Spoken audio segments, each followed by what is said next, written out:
"Excuse me, sir, you missed a spot." Marcus Webb froze, mop in hand. The voice behind him was cold, precise, dripping with the kind of authority that had never once been ignored. He turned slowly. Victoria Sterling. Billionaire. CEO. The woman whose face had graced Forbes 3 times this year alone. She walked away without waiting for his response. Just another invisible janitor. But then his phone buzzed. A German number. And Marcus made a choice that would shatter everything. He answered. In perfect German. Right there in the lobby. Victoria stopped mid-stride. What she discovered next would force her to question every assumption she'd ever made about power talent and the people she'd spent years overlooking. Drop a comment with your city. Let's see how far this story travels. The mop handle was worn smooth from 7 years of use. Marcus Webb knew every groove, every scratch. He knew exactly how much pressure to apply on marble versus tile. He knew which cleaning solution worked best on coffee stains versus wine. He knew that the third-floor bathroom needed extra attention on Mondays because the weekend management meetings always ran long and messy. 7 years. 2,555 days of invisible labor. He pushed the mop across the lobby floor of the Grandview Regency Hotel, Chicago's crown jewel of luxury hospitality. Crystal chandeliers hung overhead. Italian marble stretched in every direction. Guests in $1,000 suits walked past without a glance. Marcus didn't mind. Invisibility had become comfortable. Safe even. His phone buzzed in his pocket. He ignored it. It buzzed again. And again. Marcus glanced at the screen. The country code stopped his heart, +49. Germany. No. Not now. Not here. He looked around. 6:47 a.m. The lobby was nearly empty. A few early checkout guests at the front desk. A bellhop wheeling luggage toward the elevators. No supervisors. The phone kept buzzing. Marcus ducked behind a marble column, pressed the phone to his ear, and whispered, "Ja, hier ist Marcus Webb."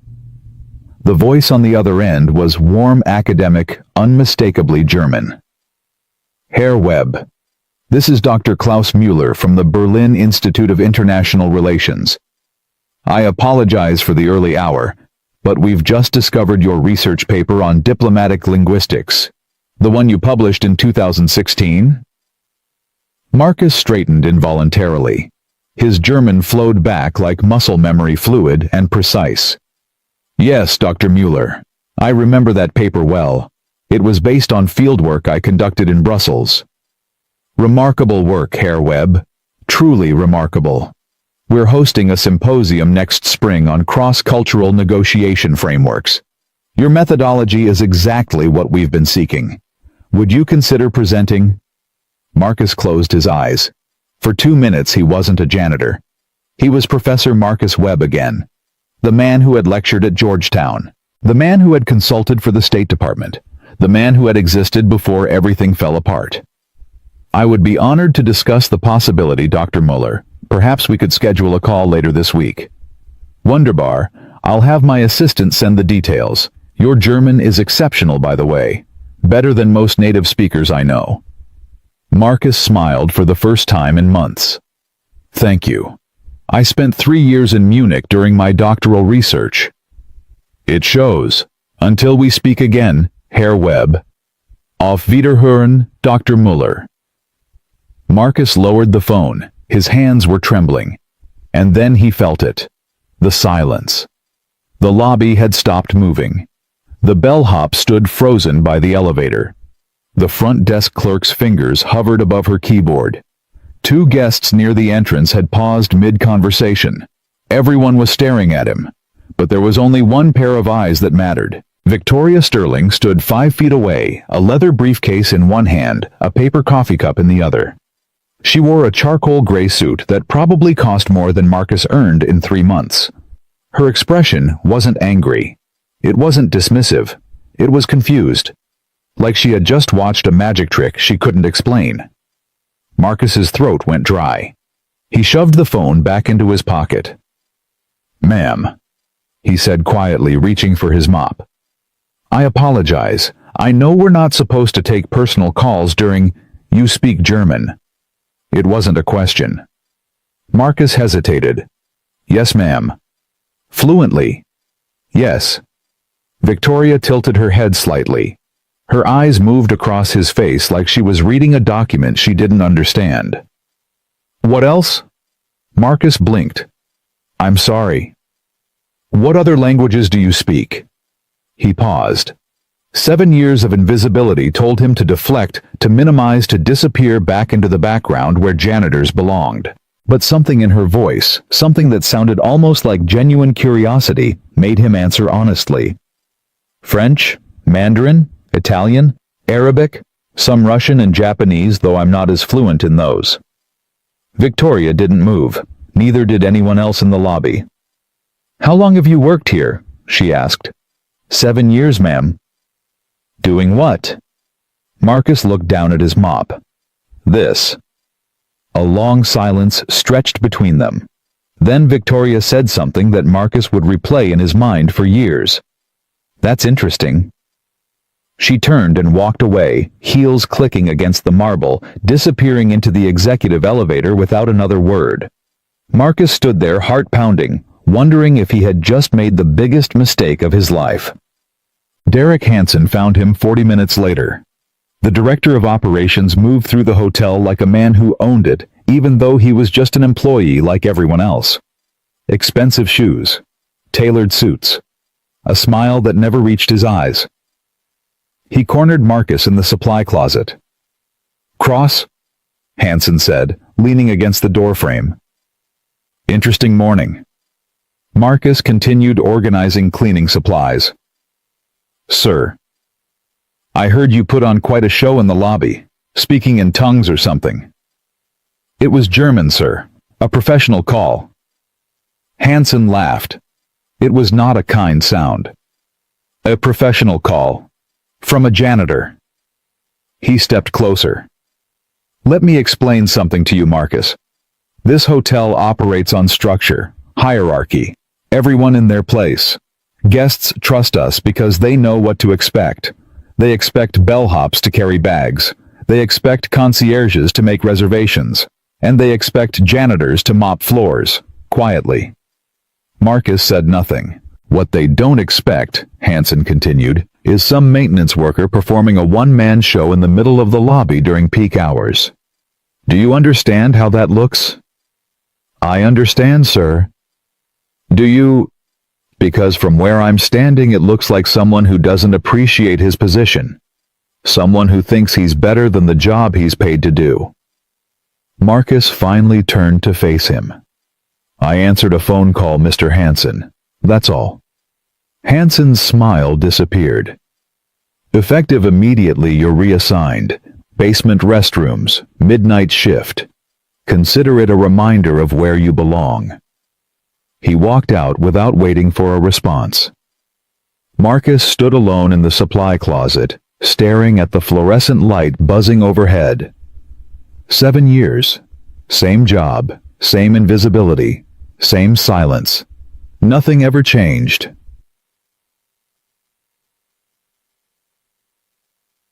That night, Marcus sat at the kitchen table in his small apartment on the south side. The place was modest, 2 bedrooms, a bathroom with a temperamental shower, a kitchen that smelled permanently of whatever the neighbors were cooking. But it was clean. It was safe. It was home. On the wall behind him hung a frame that seemed to belong in a different universe. Inside, a diploma from Yale, a certificate from the Georgetown School of Foreign Service, and 3 awards from international linguistics conferences. Relics of another life. The bedroom door creaked open. Lily Webb padded into the kitchen barefoot, wearing pajamas covered with cartoon planets. She was 10 years old with her mother's dark eyes and her father's stubborn jaw.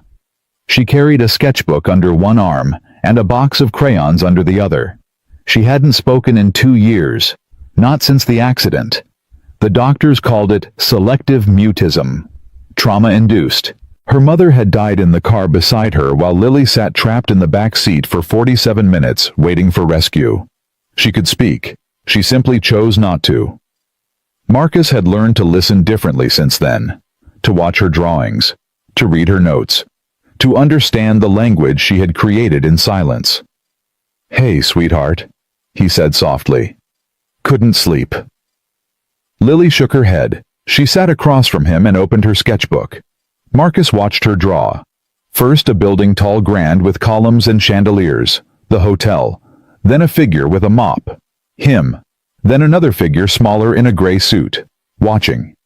Lily pointed to the figure in the suit, then looked at Marcus with raised eyebrows. "That's my boss," Marcus said. "Well, one of them. The big boss."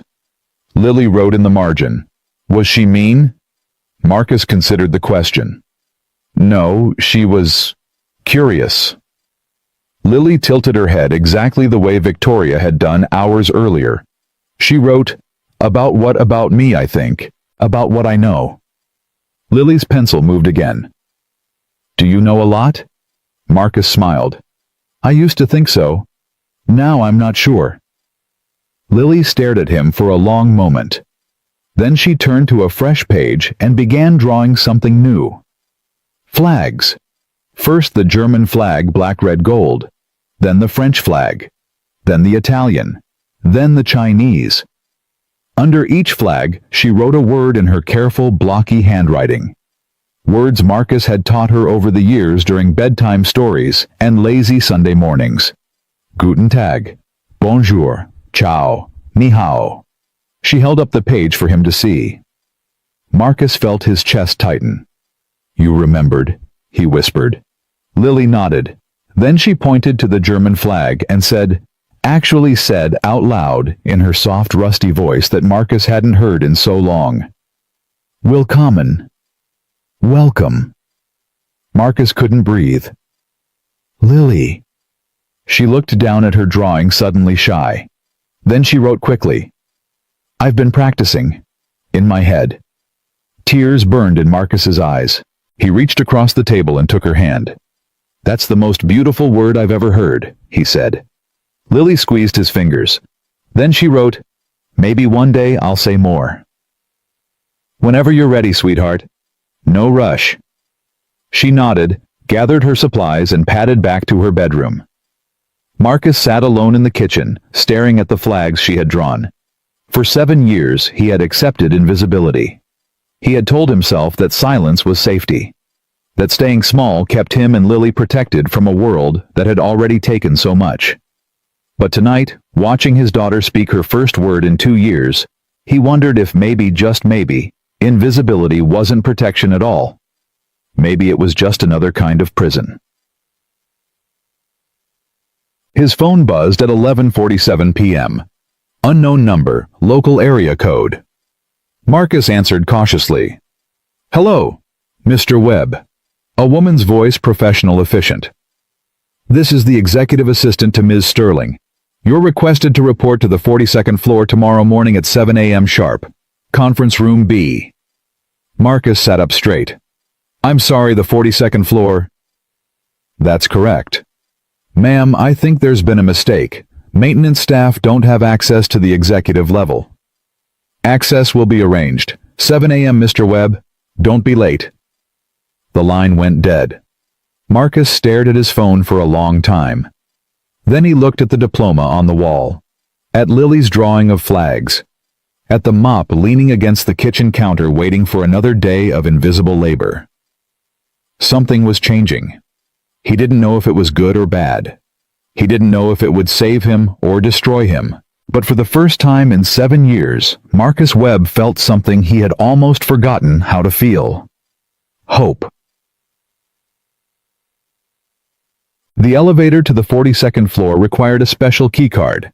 Marcus didn't have one. But when he arrived at 6:52 a.m., dressed in his cleanest uniform, shoes polished for the first time in months, the security guard at the executive entrance simply nodded and waved him through. "Ms. Sterling is expecting you, Mr. Webb." The words felt surreal. The executive floor was everything the basement wasn't. Glass walls, minimalist furniture, air that smelled like money and ambition. People moved with purpose, carrying tablets and coffee cups, speaking in hushed tones about numbers Marcus couldn't comprehend. He felt like an imposter. A janitor playing dress-up in a world that had never wanted him. A young woman in a tailored blazer approached. "Mr. Webb, I'm Cassandra, Ms. Sterling's assistant. Please follow me." She led him down a corridor lined with modern art paintings that probably cost more than his annual salary to a door marked Conference Room B. "Ms. Sterling will be with you shortly," Cassandra said. "Can I get you anything, coffee, water?" "Water would be fine, thank you." She disappeared, and Marcus was left alone in a conference room that could seat 30 people. Floor-to-ceiling windows offered a view of the Chicago skyline, the morning sun painting the buildings in shades of gold and amber. He sat in one of the leather chairs and tried to remember how to breathe. 5 minutes passed. 10. The door opened. Victoria Sterling entered without fanfare. No entourage, no assistants, just her, a tablet in one hand, a folder in the other. She sat across from him. "You look nervous," she said. "I am nervous, ma'am." "Why?" Marcus considered lying, deflecting, playing the humble janitor role that had kept him safe for 7 years.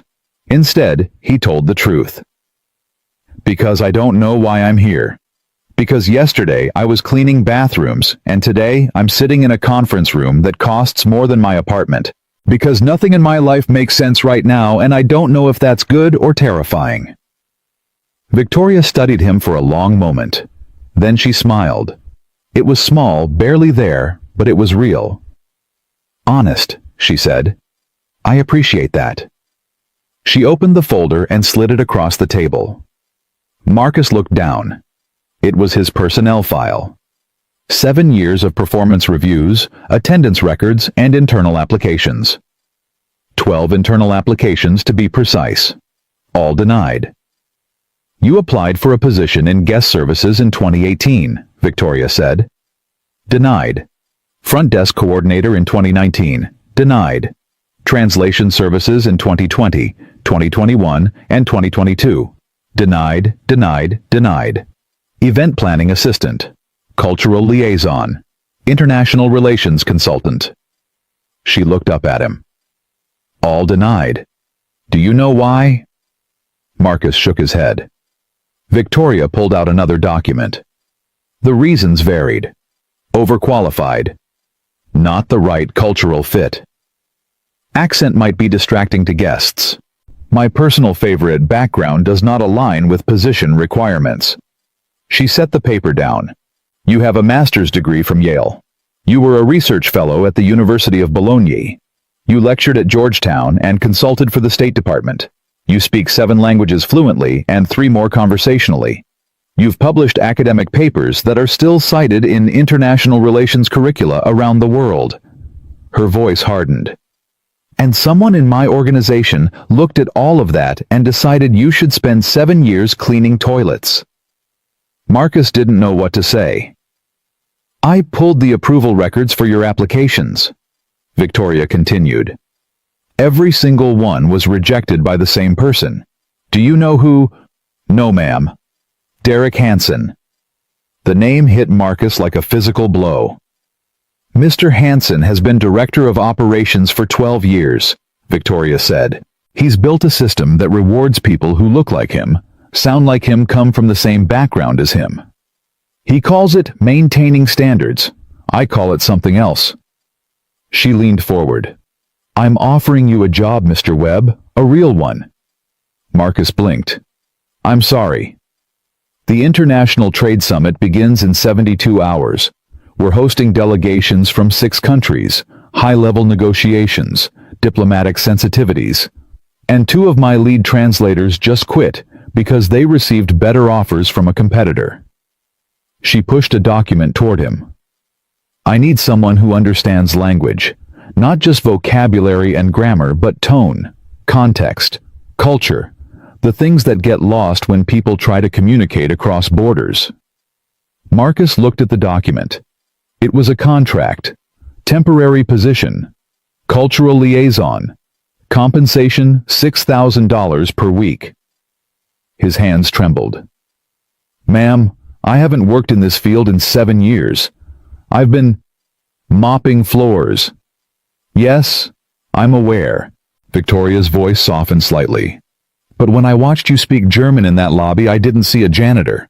I saw someone who loved language, someone who had forgotten how much he had to offer. She stood up. This isn't charity, Mr. Webb. I don't believe in charity. This is a correction. You've been wasted in this organization for 7 years. I'm simply refusing to waste you any longer. Marcus stared at the contract. Why? He asked quietly. Why do you care? Victoria paused at the door. Because I've spent 20 years building an empire, Mr. Webb. And yesterday, for the first time, I realized I might have built it on top of people I never bothered to see. She opened the door. You have until noon to decide, but I hope you'll say yes. She left. Marcus sat alone in the conference room, contract in hand, the Chicago skyline glittering beyond the windows. Somewhere on the 40th floor below, Derek Hansen was probably reviewing reports, confident in his position, secure in his power. He had no idea what was coming, and neither Marcus realized, did he? Marcus arrived home that afternoon to find Lily at the kitchen table surrounded by books. Not her usual books, picture books and graphic novels. These were different. Language books. German, French, Italian. She looked up when he entered, eyes bright with something he hadn't seen in 2 years. Curiosity. She held up one of the German books and pointed to a phrase, Wie geht es Ihnen? How are you? Marcus translated automatically. The formal version. Lily wrote in her notebook, Teach me more. Marcus sat across from her, his heart full and breaking at the same time. I got a new job today, he said.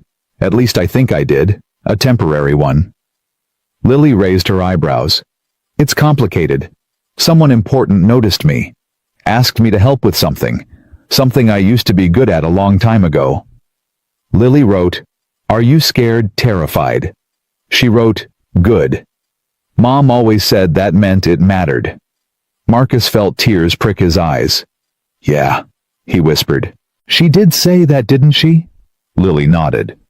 Then she pushed the German book toward him and pointed to another phrase. Ich bin bereit. I am ready. Marcus looked at his daughter, this brave, silent, extraordinary girl who had survived horrors no child should face and was somehow still reaching toward the light. You know what? He said. I think I am too.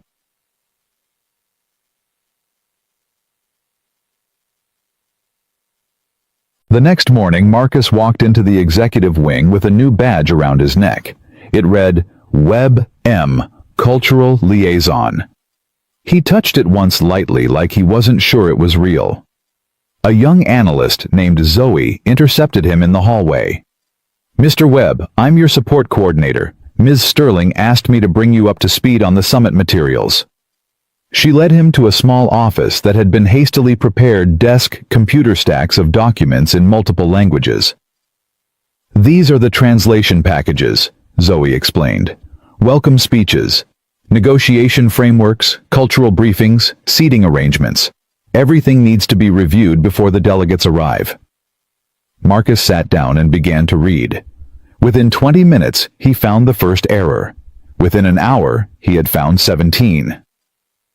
The Mandarin welcome letter contained a phrase that literally translated to, We graciously acknowledge your surrender.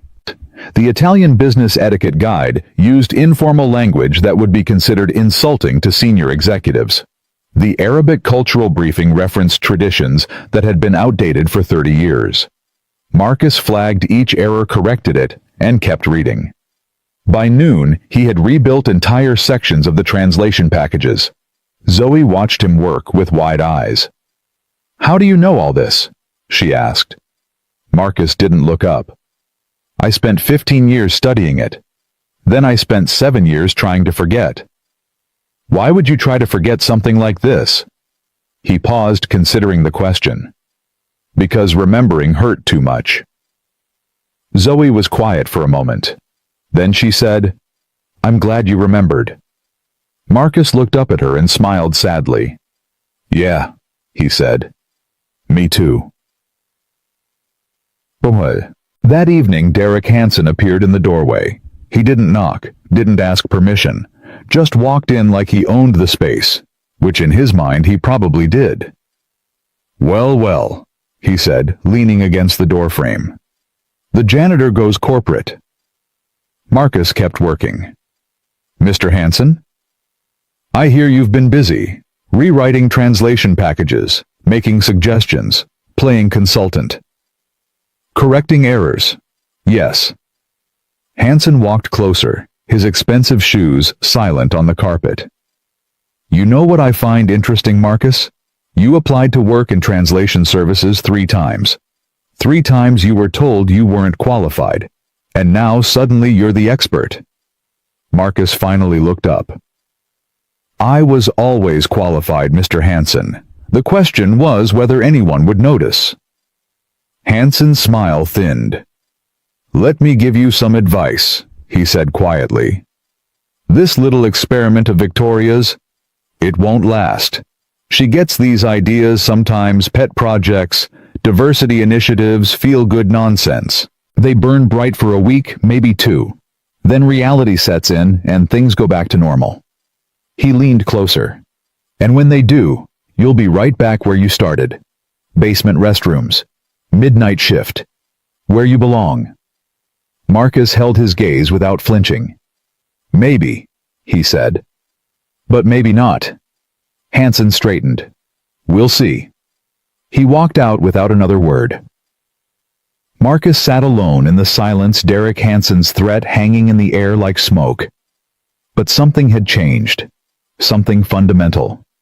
For 7 years, Marcus had accepted the rules, played it safe, stayed invisible. Not anymore. Whatever came next, whatever Hansen threw at him, whatever obstacles appeared, Marcus was done hiding. He picked up his pen and returned to work. The summit was in 48 hours, and he had a feeling that everything was about to change. 48 hours before the summit, Marcus found the first real bomb buried in the translation packages. He had been working since 5 a.m., coffee growing cold beside his keyboard, when he opened the file labeled Strategic Partnership Framework Mandarin Version. His blood ran cold. The phrase that should have read, "We propose mutual cooperation for shared prosperity," had been translated as, "We demand your compliance for our benefit." Marcus read it again, then again. This wasn't a typo. This wasn't a careless mistake from an overworked translator. This was sabotage. He pulled up the revision history. The original translation had been correct, clean, professional, diplomatically appropriate. But someone had accessed the file 3 days ago and changed it. The edit was logged under a generic system account, Apex Global Linguistics. Marcus opened another file. The Korean welcome speech, same pattern. The phrase, "We honor your nation's achievements," had become, "We acknowledge your nation's attempts." Attempts. Not achievements. Attempts. A single word that would insult an entire delegation before they even sat down. He kept digging. The Arabic cultural briefing. The Italian negotiation framework. The French diplomatic protocols. Every document had been corrupted. Subtle changes. Poison hidden in plain sight. Marcus grabbed his phone and dialed Zoe. "I need you in my office, now." She arrived 7 minutes later, breathless. "What's wrong?" Marcus pointed at the screen. "Look at this." Zoe leaned in reading. Her face went pale. "Oh my God." "It's not just this file," Marcus said. "It's everything. Someone systematically sabotaged the entire translation package." "Who would do that?" Marcus pulled up the vendor contract. Apex Global Linguistics. They were hired 6 weeks ago to handle all summit translations. The contract was approved by... He stopped. Zoe finished for him. "Derek Hansen." Marcus nodded slowly. "There's more." He clicked to another screen. Apex's lead translator. No academic record. No certifications. No prior experience with diplomatic work. Then how did they get the contract? Marcus pulled up a staff directory and pointed at a name. Ashley Hansen, project coordinator at Apex Global Linguistics. Zoe's eyes widened. That's Derek Hansen's niece. The room fell silent. Zoe sank into a chair.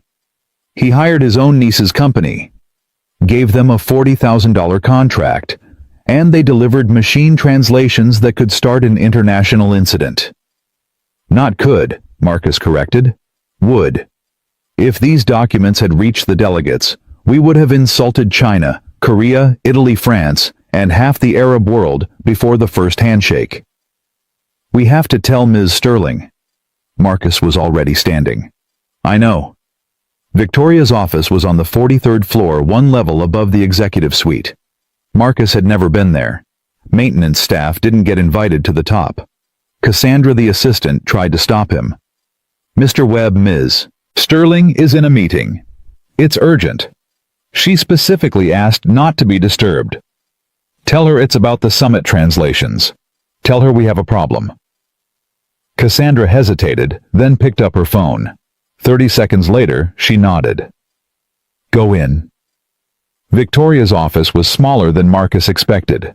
Clean lines, minimal decoration. A desk covered with documents. A window overlooking the city. Victoria stood by that window, phone pressed to her ear. She held up one finger. Wait. Marcus waited. I understand the concerns, Victoria said into the phone. But the timeline is not negotiable. We deliver on schedule, or we don't deliver at all. She paused. Then find someone who can. That's what I pay you for. She hung up and turned to Marcus. This better be important. Marcus handed her the folder he had prepared. Every translation document for the summit has been corrupted, deliberately. The changes would have insulted multiple delegations and potentially destroyed the negotiations before they started. Victoria opened the folder. Her expression didn't change as she read, but her jaw tightened. Who? The vendor. Apex Global Linguistics. They were contracted 6 weeks ago. By whom? Derek Hansen. Victoria looked up sharply. The lead translator at Apex, Marcus continued, is Ashley Hansen, Derek's niece. She has no qualifications. The translations appear to be machine-generated with minimal human review. Victoria set the folder down very slowly. You're telling me my director of operations hired his unqualified niece to handle $40,000 worth of diplomatic translations, and she delivered work that could have caused an international incident? Yes, ma'am. Victoria walked to her desk and pressed an intercom button. Cassandra, get me the full contract file for Apex Global Linguistics, and tell Derek Hansen I want him in my office in 30 minutes. She released the button and looked at Marcus. Can you fix this? I've already started, but I need help. Real translators, people I can trust. How many?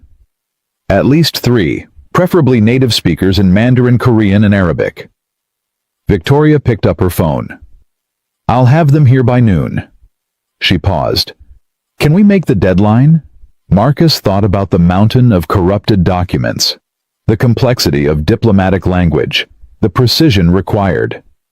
It'll be close. That's not what I asked. He met her eyes. Yes, we can make it. Victoria nodded. Then make it happen. Marcus turned to leave. Mr. Webb. He stopped. Thank you for catching this. If those documents had reached the delegates, they didn't. Because of you. Marcus didn't know what to say. He wasn't used to being thanked. Wasn't used to being seen at all. I'm just doing my job, ma'am. Victoria almost smiled. No, you're doing the job you should have had 7 years ago. The next 18 hours blurred together. Marcus worked alongside 3 translators Victoria had pulled from a university language department. Dr. Chen, a Mandarin specialist. Professor Kim, who had taught Korean diplomatic language for 20 years. And Fatima, a young doctoral student, whose Arabic was so precise it made Marcus's look elementary. They rebuilt everything. Every document. Every phrase. Every word. Marcus didn't sleep. Didn't eat except when Zoe forced a sandwich into his hands. Didn't stop. At 3 a.m., Fatima looked up from her screen. "Mr. Webb, you need to rest." "I'll rest when it's done. You've been working for 20 hours straight. So have you." She smiled tiredly. "I'm 26. You're—" "Don't finish that sentence." Fatima laughed. It was the first laughter Marcus had heard in days. "Why do you care so much?" she asked. "This isn't even your real job. You could have just reported the problem and walked away." Marcus stopped typing. The question hung in the air. "My wife was a sign language interpreter," he said finally. "She spent her life helping people communicate across barriers. She believed that language was the most powerful tool humans had invented, not for talking, but for understanding." He looked at the screen full of words. "She died 2 years ago. And I think I stopped believing in anything after that. I took a job where I didn't have to think, didn't have to feel, didn't have to remember what I used to be." He turned to Fatima. "But these documents, they're not just words. They're bridges. Between countries. Between cultures. Between people who might never understand each other without help." He shrugged. "I guess I'm not ready to stop building bridges yet." Fatima was quiet for a moment. Then she said, "Your wife sounds like she was remarkable." "She was." "What was her name?" Marcus smiled. "Grace. Her name was Grace." At 6 a.m. they finished. Every document reviewed. Every error corrected. Every phrase polished until it sang. Marcus printed the final versions and walked them personally to the summit preparation room. The space was already buzzing with activity. Staff arranging chairs. Technicians testing audio equipment. Caterers setting up the morning coffee service. Marcus placed the documents on the podium and stepped back. It was done. Behind him a voice said, "You look like hell." He turned. Victoria stood in the doorway holding 2 cups of coffee. "I feel like hell," Marcus admitted. She handed him one of the cups. "Drink this. You have 4 hours until the first delegates arrive." "I know. Go home, see your daughter, take a shower, come back ready." Marcus hesitated. "What about Hansen?" Victoria's expression hardened. "That's being handled." "Handled how?" "He's been suspended pending investigation. The contract with Apex has been terminated. His access to all summit materials has been revoked." Marcus nodded slowly. "He won't go quietly." "No," Victoria agreed.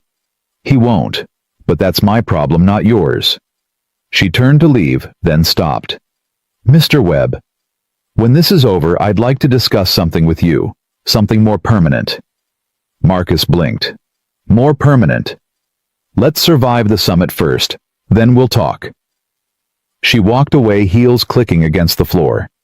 Marcus stood alone in the empty room, coffee warming his hands, wondering if this was real. 3 days ago, he had been invisible. Now he was standing at the center of an international summit, holding documents that could shape relationships between nations. Life, he thought, had a strange sense of humor. Marcus made it home by 7:30 a.m. Lily was already awake, sitting at the kitchen table with her sketchbook. When she saw him, her eyes widened. She held up her notebook. "You look tired." "I am tired, sweetheart. Did you save the world?" Marcus laughed, a real laugh, the first one in, longer than he could remember. "Not quite, but I stopped some people from accidentally starting a fight." Lily nodded seriously, as if this made perfect sense. She wrote, "I made you something." She pushed her sketchbook across the table. Marcus looked down. It was a drawing. A man standing at a podium, flags behind him from a dozen countries. The man was smiling. Around him, people were applauding. At the bottom, in Lily's careful handwriting, "Dad at work." Marcus felt his throat tighten. "Lily," she wrote quickly, "you're not invisible anymore, Daddy. I can see you." Marcus pulled her into a hug, holding her tight. I can see you too, sweetheart. I always could. They stayed like that for a long moment. Then, Lily pulled back and wrote, "You need a shower. You smell like coffee and stress." Marcus burst out laughing. Fair enough. He showered, changed into his cleanest suit, looked at himself in the mirror. The man staring back didn't look like a janitor anymore. He wasn't sure who he looked like, but he thought maybe he was starting to recognize himself again. His phone buzzed. A text from Zoe. "First delegation arrives in 90 minutes. Ms. Sterling wants you in position." Marcus took a deep breath. He walked back to Lily's room. She was drawing again, absorbed in her work.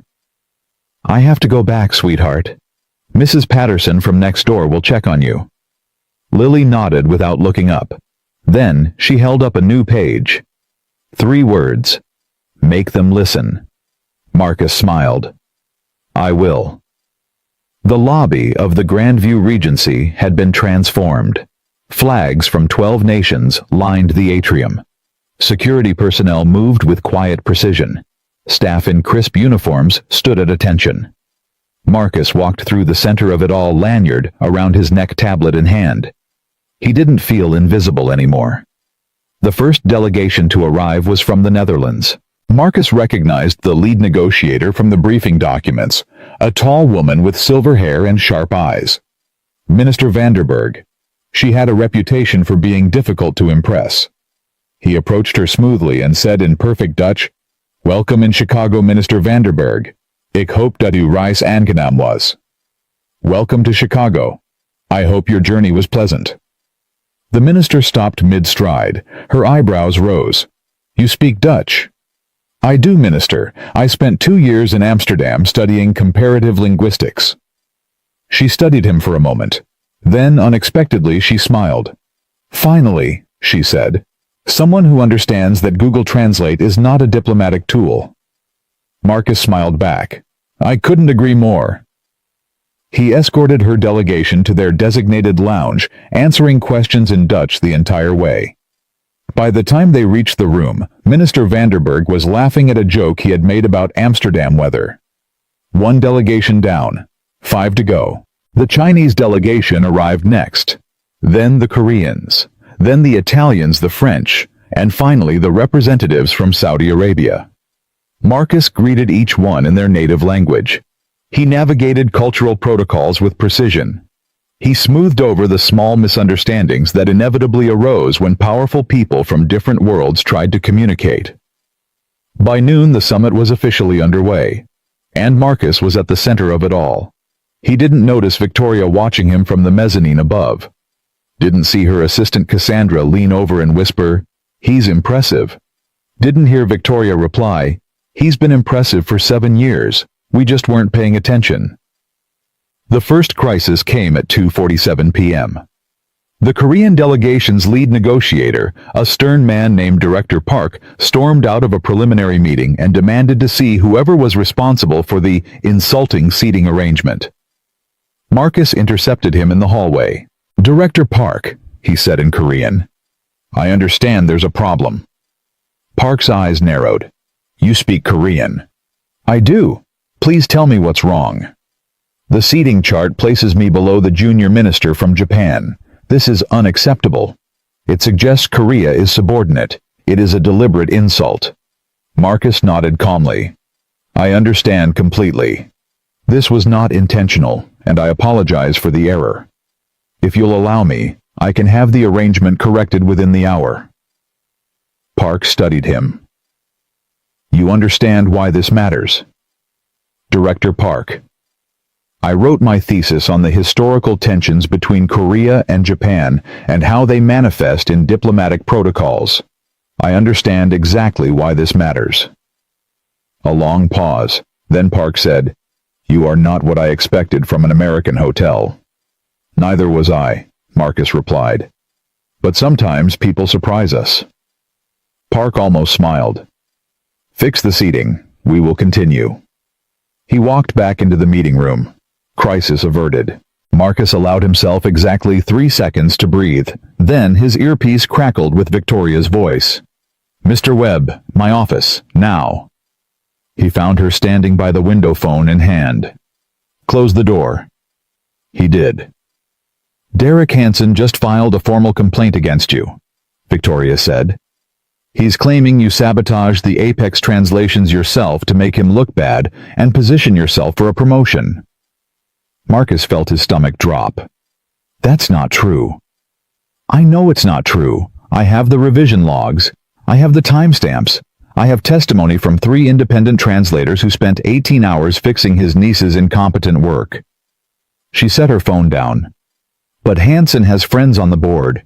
He's been here 12 years. He knows where bodies are buried. And he's going to fight. Marcus took a breath. What do you want me to do? Victoria turned to face him. I want you to keep doing your job. Let me handle Hansen. But I need you to understand something. This isn't going to be clean. When this goes public, people are going to choose sides. Some of them are going to choose him. I'm not afraid of that. You should be. He's going to come after you. After your record. After anything he can use. Marcus thought about Lily. About Grace.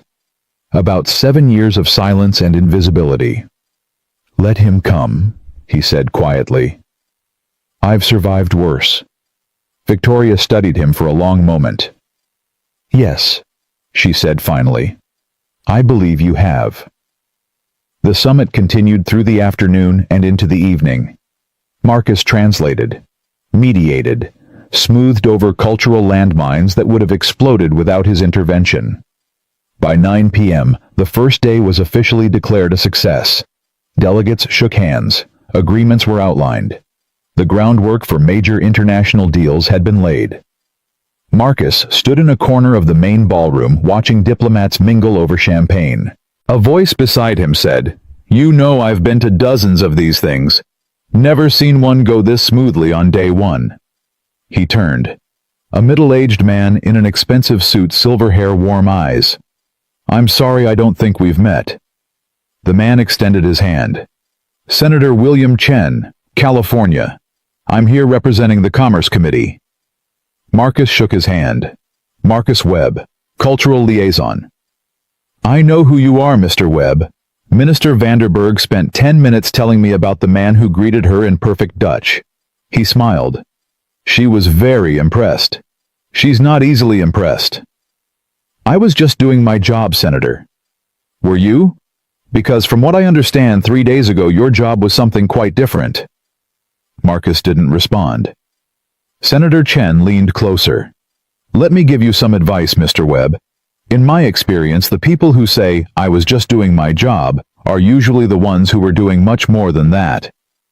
He patted Marcus on the shoulder. "Don't sell yourself short. The world needs more people who care about getting things right." He walked away, disappearing into the crowd. Marcus stood alone, the senator's words echoing in his mind. He thought about Grace, about what she would say if she could see him now. He thought about Lily at home with her sketchbook waiting for him. He thought about all the years he had spent invisible, convinced that staying small was the same as staying safe. It wasn't. He understood that now. At 11 p.m., Marcus finally left the hotel. The city was quiet, cold. December wind cutting through his suit jacket. He walked to the train station, exhaustion settling into his bones. His phone buzzed. A text from Victoria, day 1 complete. "Well done." He typed back, "Thank you for the opportunity." Her reply came immediately. "This isn't charity, Mr. Webb. You earned this." He stared at the words. 7 years of invisibility. And now, finally someone was seeing him. He didn't know what tomorrow would bring. Didn't know how Hansen's counterattack would unfold. Didn't know if this new life would last or crumble beneath him. But for the first time in 2 years, Marcus Webb felt something other than grief. He felt alive. When he got home, Lily was asleep on the couch, sketchbook open on her chest. He lifted her gently, carried her to bed, tucked the blankets around her. She stirred slightly. "Daddy." "I'm here, sweetheart." "Did you make them listen?" He kissed her forehead. "Yeah, I think I did." She smiled without opening her eyes. Good. Within seconds, she was asleep again. Marcus stood in her doorway watching her breathe. Tomorrow the summit would continue. Tomorrow Hansen would launch his attack. Tomorrow everything could change. But tonight, right now, in this small apartment on the south side of Chicago, Marcus Webb was exactly where he needed to be. He was home. And he was no longer invisible. The second morning of the summit began with applause. Marcus walked into the main conference room to find Minister Vanderberg standing at the podium, addressing the assembled delegates. I want to acknowledge, she said, the exceptional work of the cultural liaison team at this summit. For the first time in my 20 years of international diplomacy, I have felt genuinely understood, not just translated. She looked directly at Marcus. Mr. Webb, wherever you are, please stand. Marcus froze. Every head in the room turned toward him. He stood slowly, heart pounding. The applause grew louder. Director Park from Korea nodded approvingly. The Italian delegation's lead negotiator raised his coffee cup in salute. Even the typically reserved Saudi representatives joined in. Marcus didn't know what to do with his hands, didn't know where to look. Victoria caught his eye from across the room. She wasn't smiling exactly, but there was something in her expression that looked almost like pride. The moment passed. The applause faded. Business resumed. But something had shifted. Marcus wasn't invisible anymore, and everyone in that room knew it. The attack came 2 hours later. Marcus was reviewing afternoon session notes when his tablet buzzed with an urgent notification. An email had been sent to the entire executive team, CC'd to the board of directors. Subject: concerns. Regarding unauthorized personnel access summit security breach. He opened it. The sender was Derek Hansen. To the board and executive leadership. It has come to my attention that a member of the maintenance staff has been granted unprecedented access to sensitive summit materials without proper vetting or authorization. Marcus Webb, currently employed as a janitor, was elevated to a liaison position without following established HR protocols, background verification procedures, or security clearance requirements. Furthermore, I have reason to believe Mr. Webb may have deliberately sabotaged translation materials provided by our contracted vendor Apex Global Linguistics in order to position himself as indispensable and secure a promotion through manufactured crisis. I am requesting an immediate investigation and the suspension of Mr. Webb pending review. This organization has protocols for a reason. We cannot allow personal favoritism to compromise our standards or our security. Derek Hansen, Director of Operations. Marcus read it twice. Then he read it a third time. His hands were steady, but his chest felt tight. He had known this was coming. Victoria had warned him. But seeing it in writing, seeing his name attached to words like sabotage and security breach, made it real in a way he hadn't anticipated. His phone rang. Victoria. My office. Now. When he arrived, Victoria was pacing. Two members of the legal team sat at the conference table, laptops open. Sit down, Victoria said. We need to talk about this. Marcus sat. Hansen's email has already reached 3 board members. Victoria continued. 2 of them are demanding answers. 1 is calling for your immediate removal from the summit. I didn't sabotage anything. I know that. We have the evidence. But Hansen is playing a different game. He's not trying to prove you're guilty. He's trying to create enough doubt that the board forces my hand. One of the lawyers spoke up. Ms. Sterling, if I may, the situation is complicated. Mr. Webb was promoted outside normal channels. There's no documentation of a formal interview process, no HR approval on file, no security clearance verification. Because there wasn't time, Victoria snapped. We had 72 hours and 2 translators who had just quit. I made a judgment call. A judgment call that Hansen is now using against you. Victoria stopped pacing. The room fell silent. Marcus spoke quietly. If my presence is causing problems for the summit, I can step back. The translations are complete. The delegates are satisfied. You don't need me in the room anymore." Victoria turned to face him. "No. Ma'am. I said no." Her voice was sharp. "I don't retreat from fights I didn't start, and I don't abandon people who did nothing wrong." She looked at the lawyers. "What do we have on Hansen?" The younger lawyer pulled up a file. "The Apex contract. $42,000 paid to a company owned by his niece.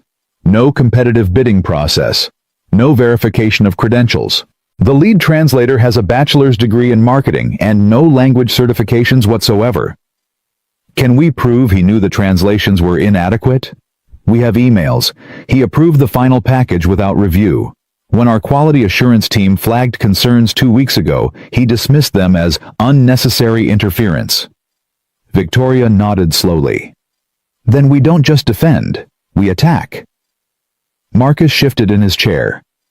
"Ms. Sterling, with respect, this isn't about me versus Hansen. The summit is what matters. The delegates, the negotiations, the deals being made. If this becomes a public fight, it could overshadow everything." Victoria looked at him for a long moment. "You're right," she said finally. "The summit comes first.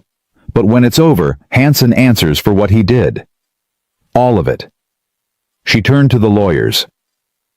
"Prepare a response to the board, facts only. Timeline of events, evidence of translation errors, documentation of the correction process. No accusations, no drama. Let the facts speak." They nodded and began typing. Victoria walked to Marcus and lowered her voice.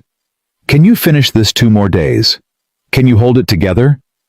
Marcus thought about Lily, about Grace, about all the years he had spent swallowing his pride and accepting less than he deserved. "I've held it together through worse." "I know you have." She paused.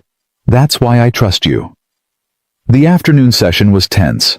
Word had spread not the details, but the general sense that something was happening behind the scenes. Staff whispered in corners. Delegates exchanged curious glances. Marcus ignored it all. He translated a 3-hour negotiation between the Chinese and Italian delegations, navigating cultural landmines with precision. He mediated a dispute over intellectual property language that had nearly derailed the entire framework. He smoothed over a misunderstanding about meeting schedules that could have offended the Korean team. By 6 p.m., he was exhausted. But the work was done. He was walking toward the elevator when Derek Hansen appeared in front of him. "Webb." Marcus stopped. "Mr. Hansen." Hansen smiled. It was the smile of a man who believed he had already won. "Quite a day. I hear there's been some concern about your position here." "I've heard the same. You know I've been in this business for 12 years. I've seen a lot of people try to climb ladders they weren't meant to climb. It never ends well." Marcus kept his voice even. "Is there something you need, Mr. Hansen?" Hansen stepped closer. "Let me tell you how this ends. The board will review my complaint. They'll find that proper protocols weren't followed. Victoria will be forced to admit she made a mistake, and you'll go back to where you belong. Which is the basement, the night shift, the places where people like you are supposed to stay." Marcus felt something shift inside him. Not anger exactly. Something older, deeper. "People like me," he repeated. "You know what I mean?" "I'm not sure I do. Why don't you explain it?" Hansen's smile faltered slightly. "You're a janitor, Webb, a mop pusher. I don't care how many languages you speak or what degrees you have.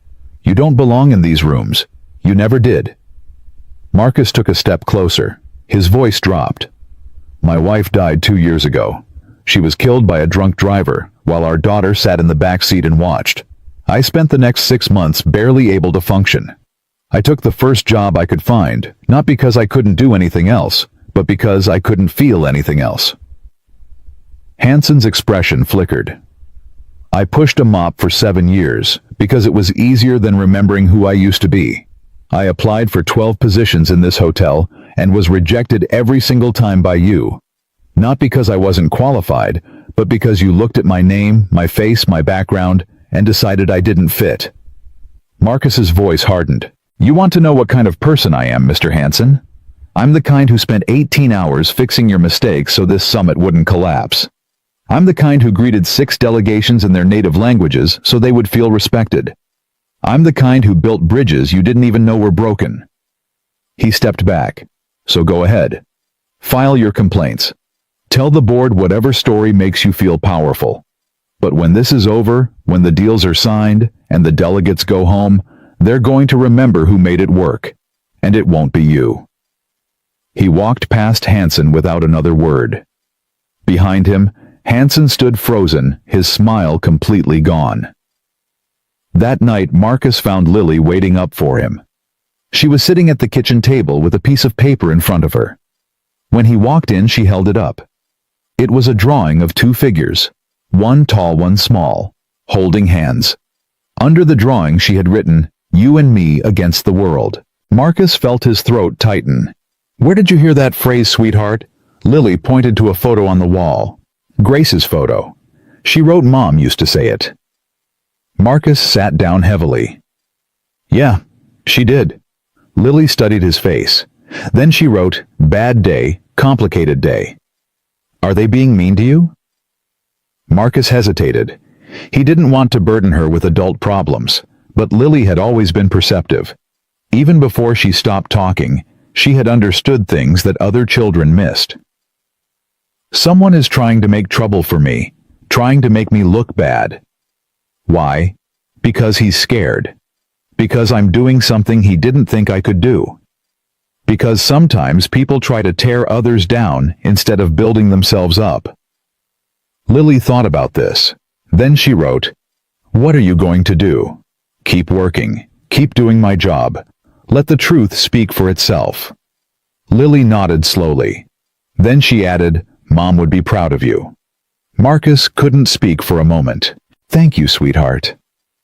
She stood up, walked around the table and hugged him. Her arms were small, but her grip was fierce. They stayed like that for a long time. The 3rd day of the summit began with an emergency. Marcus arrived at 6 a.m. to find Victoria in the main conference room, phone pressed to her ear, expression thunderous. "What do you mean the files are corrupted?" she said. "The closing ceremony presentation was finalized yesterday." Marcus's blood went cold. Victoria listened for another moment, then hung up. "Someone accessed the system overnight," she said. "The closing ceremony presentation, the one with all the translated speeches and cultural acknowledgments, has been corrupted. Half the slides are missing. The rest are filled with gibberish." "When?" "Sometime between midnight and 4 a.m. It is trying to restore from backup, but the backup was corrupted too." Marcus's mind raced. "The closing ceremony is in 8 hours."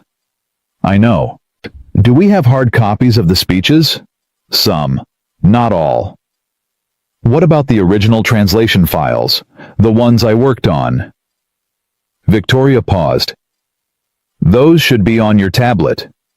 Marcus pulled out his device and opened the folder.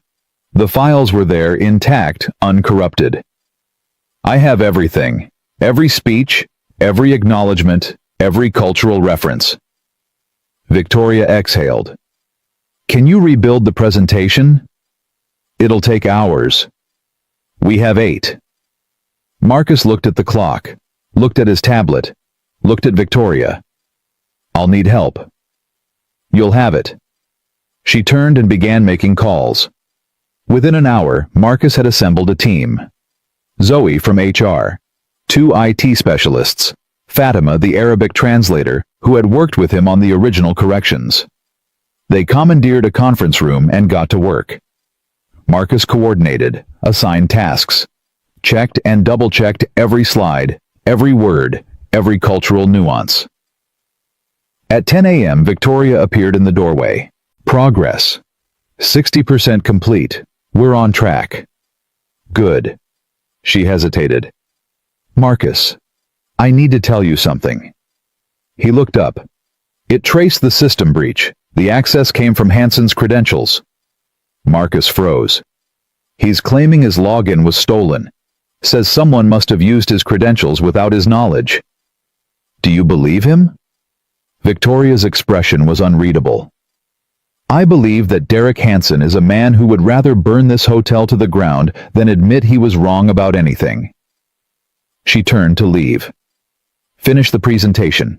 I'll handle Hansen. At 11:30 a.m., the presentation was complete. Marcus reviewed every slide one final time. The speeches were perfect. The cultural acknowledgments were precise. The multilingual elements flowed seamlessly. He sent the file to the AV team and allowed himself exactly 30 seconds to breathe. Then his phone buzzed. A text from an unknown number. You think you've won? This isn't over. Marcus stared at the message. He didn't respond. He didn't have to. The closing ceremony began at 2 p.m. Marcus stood in the back of the main ballroom watching as Victoria took the stage. Distinguished guests, she said. Over the past 3 days, we have built something remarkable. Not just agreements or partnerships, but understanding, connection, trust. She paused, looking out at the assembled delegates. I want to acknowledge someone who made this possible. Someone who, until a week ago, most of us had never noticed. Someone who spent 7 years in this building invisible, overlooked, underestimated. Marcus's heart stopped. Mr. Marcus Webb, please come forward. Every eye in the room turned to him. For a moment he couldn't move. His feet felt rooted to the floor. Then he thought about Grace, about Lily, about all the times he had stood in the shadows waiting for permission to be seen. He walked forward. The applause began before he reached the stage. Victoria handed him the microphone. Say something, she whispered. Marcus looked out at the crowd. Ministers, CEOs, diplomats, journalists. He thought about everything he had wanted to say for 7 years. And then he spoke. 3 days ago, I cleaned the floors of this hotel. I pushed a mop and emptied trash cans and tried not to be noticed. I told myself that was enough. That staying invisible was the same as staying safe. He paused. I was wrong. The room was silent. There are people in every organization, maybe in this room right now, who have been told they don't belong. Who have applied for opportunities and been rejected for reasons that had nothing to do with their abilities. Who have watched less qualified people get promoted while they stayed stuck in the basement. His voice grew stronger. I'm not standing here because I'm special. I'm standing here because someone finally looked at me and saw what I could do instead of what I looked like. Someone took a chance on a janitor who spoke German in a hotel lobby. He looked at Victoria. That's not charity. That's recognition. And it shouldn't be rare. He turned back to the crowd. Every country represented here has people like me. People with talents that never get seen. Ideas that never get heard. Potential that never gets realized. The question isn't whether those people exist.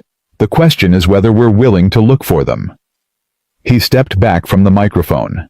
For a moment, nothing happened. Then Director Park from Korea stood up and began to applaud. Minister Vanderberg followed. Then the Italian delegation, the French, the Chinese, the Saudis. Within seconds, the entire room was on its feet. Marcus stood on that stage, surrounded by applause, and felt something he hadn't felt in 2 years. Whole. After the ceremony, as delegates mingled and said their goodbyes, Victoria found Marcus standing alone by the window. That was unexpected, she said. Which part? All of it. She paused. You didn't have to say those things. Yes, I did. Victoria was quiet for a moment. Hansen resigned an hour ago. Before I could fire him. He's claiming personal reasons, but we both know the truth. Marcus nodded slowly. What happens now? Now, the summit ends. The delegates go home. Deals get finalized. She turned to face him. And you and I have a conversation about your future. My future? I didn't promote you just for 3 days, Marcus. I promoted you because you deserved to be promoted 7 years ago. The question is, what comes next? Marcus looked out the window at the Chicago skyline. I don't know, he admitted. A week ago, I knew exactly what my life was. Mop floors, go home, survive. Now everything is different, and I don't know how to feel about that. Victoria stood beside him. When I was 23, she said, I was a secretary at a real estate firm. I had ideas, ambitions, plans. But no one listened. They saw a young woman making copies and answering phones, and that was all they could see. She paused. It took me 15 years to build what I have, 15 years of fighting for every inch. And somewhere along the way, I forgot what it felt like to be invisible. I forgot to look for the people still stuck where I started. She turned to Marcus. You reminded me. And I'm grateful. Marcus didn't know what to say, so he said the only thing that felt true. Thank you for seeing me. Victoria smiled a real smile, warm and unguarded. Thank you for being worth seeing. That night Marcus went home to Lily. She was waiting at the door when he arrived, sketchbook in hand. She held up a drawing. It showed a man standing at a podium, lights shining down on him, a crowd of people applauding. Under the drawing she had written, I watched on the computer. Mrs. Patterson helped me find it. Marcus knelt down to her level. What did you think? Lily smiled. Then she spoke out loud, clear as a bell. I thought you were brave. Marcus pulled her into his arms and held her tight. I learned it from you, he whispered. They stayed like that for a long time. Father and daughter, two survivors who had finally found their way back to each other. Outside the city hummed with life. Inside, everything was quiet. And for the first time in 2 years, Marcus Webb felt like he was exactly where he was supposed to be. 3 weeks after the summit ended, Marcus found himself standing in a room he never thought he would enter. Victoria's private office on the 43rd floor. Not the conference room where they had met before, her actual office. The space where she made decisions that affected thousands of lives. She sat behind her desk, a folder open in front of her. Close the door, she said. Marcus did. Sit. He sat.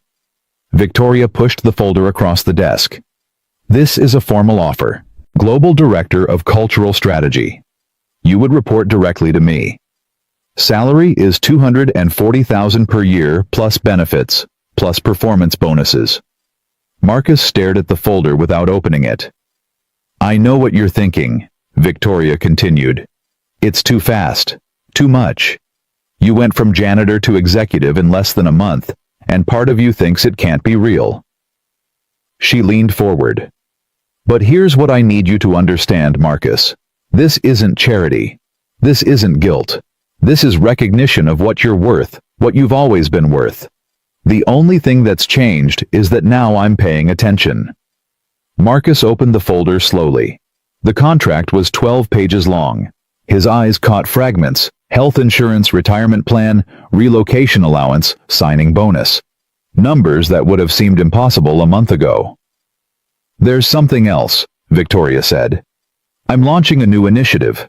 Internal talent discovery. We're going to audit every department, every position, every application that was rejected in the last 10 years. We're going to find the people we missed, the ones who got buried because someone decided they didn't fit. She paused. I want you to lead it. Marcus looked up. Me. Who better? You know what it feels like to be overlooked.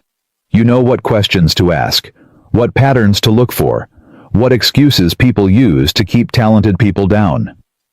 That's a massive undertaking. Yes, it is. Victoria held his gaze. That's why I need someone who actually cares about getting it right. Marcus was quiet for a long moment. Can I think about it? Something flickered in Victoria's expression. Surprise, maybe. She wasn't used to people asking for time. Of course. Take a week. But Marcus... She stood and walked to the window. I've built this company over 20 years. I've made decisions that changed people's lives. Some of those decisions were right, some of them weren't. The summit showed me how much I've been missing. She turned back to face him. I don't want to miss anything else. That night, Marcus sat at the kitchen table with the contract spread out in front of him. Lily sat across from him, drawing in her sketchbook. She had been speaking more in the past few weeks, not constantly, not easily, but more. Small sentences, simple words. Each one felt like a miracle. What's that? She asked, pointing at the papers. A job offer. A good one. Marcus smiled. A very good one. Lily tilted her head. Then why do you look worried? He set down the page he had been reading. Because it's a big change, sweetheart. A really big change. New responsibilities, new expectations, new pressure. You handled the summit. That was 3 days. This would be forever. Lily considered this. Then she said, Is it scary because it's hard, or scary because you might actually be happy? Marcus blinked. For a 10-year-old who had barely spoken in 2 years, Lily had an uncanny ability to cut straight to the heart of things. I don't know, he admitted. Mom used to say that being scared of good things was the saddest kind of scared. Marcus felt his throat tighten. She said that. Lily nodded. When she was pregnant with me, she was really scared, but she said she didn't want to be the kind of person who ran away from good things just because they were scary. She looked at him with Grace's eyes. Are you going to run away, Daddy? Marcus stared at his daughter. No, he said finally. I'm not. The next morning, Marcus went back to the hotel. Not to the executive floor, not to Victoria's office, to the basement. He walked through the maintenance corridors he had traveled for 7 years, past the supply closets, past the break room where he had eaten hundreds of silent lunches, past the lockers where he had kept his mop and bucket, an invisible existence. An older man was mopping the floor near the service elevator. Marcus recognized him, Raymond, one of the night shift guys. They had never spoken much, but they had nodded to each other in the hallways for years. Raymond looked up. His eyes widened. Webb, that you? Hey, Raymond. Man, I heard about what happened. Everybody's been talking about it. Raymond leaned on his mop. They say you gave some big speech, made the suits cry or something. Marcus smiled. I don't know about crying. They also say Hanson's gone. Finally. Yeah. He's gone. Raymond shook his head slowly. About damn time. That man made life hell for a lot of us. Always looking down, always finding reasons why we weren't good enough. Marcus nodded. I know. So what brings you back here? Come to say goodbye to the old life. Marcus looked around the corridor. The fluorescent lights, the concrete walls, the smell of cleaning solution and recycled air. Something like that. Raymond studied him for a moment. You know, when I first heard they promoted you, I thought it was a mistake. Not because you couldn't do it, but because they never promote people like us. That's just not how it works. Maybe it's time it started working differently. Raymond laughed, a short, skeptical sound. You really believe that? Marcus thought about Victoria's offer. About the Talent Discovery Initiative. About all the Raymonds in all the basements of all the hotels in the world. I'm starting to, he said. He spent the rest of the morning walking through the hotel, talking to people he had worked alongside for years. Maria, the housekeeper from El Salvador, whose daughter had a finance degree and no job prospects. She cried when Marcus told her about the new initiative, then immediately apologized for crying. Don't apologize, Marcus said. Your daughter deserves a chance. She's going to get one. Jamal, the line cook, who had been submitting improvement suggestions for 12 years and never received a single response. He pulled out a folder thick with ideas, everything from workflow efficiency to menu innovations. I kept them all, Jamal said. Figured someone would listen eventually. Someone's listening now, Marcus said. Thomas the bellhop from Haiti, who spoke 5 languages and had been passed over for the concierge position 6 times. He shook Marcus's hand so hard it hurt. "You really think things can change?" Thomas asked. "I think we can make them change." By noon, Marcus had collected 17 names, 17 people with skills, ideas, potential. 17 hidden voices waiting to be heard. He went back to Victoria's office. She looked up when he entered. "You're back early. I thought you wanted a week." Marcus set the contract on her desk, signed. "I don't need a week." Victoria picked up the contract, examined his signature, then looked at him. "What changed your mind?" "I went back to the basement this morning, talked to the people I used to work with, and I realized something. This job, it's not really about me. It's about them. The Mariahs and Jamals and Thomases who are still invisible. If I can do something about that, I don't have the right to say no." Victoria was quiet for a moment. "That's exactly why I wanted you for this," she said finally. "I have a condition, though." Victoria raised an eyebrow. "A condition?" "I want Zoe, the HR analyst who helped me during the summit. She found the data on the rejected applications. She understands the systems better than anyone." "Done." "And I want access to every personnel file for the last 10 years. No restrictions, no gatekeepers." "Also done. And I want an office in the basement." Victoria blinked. "The basement?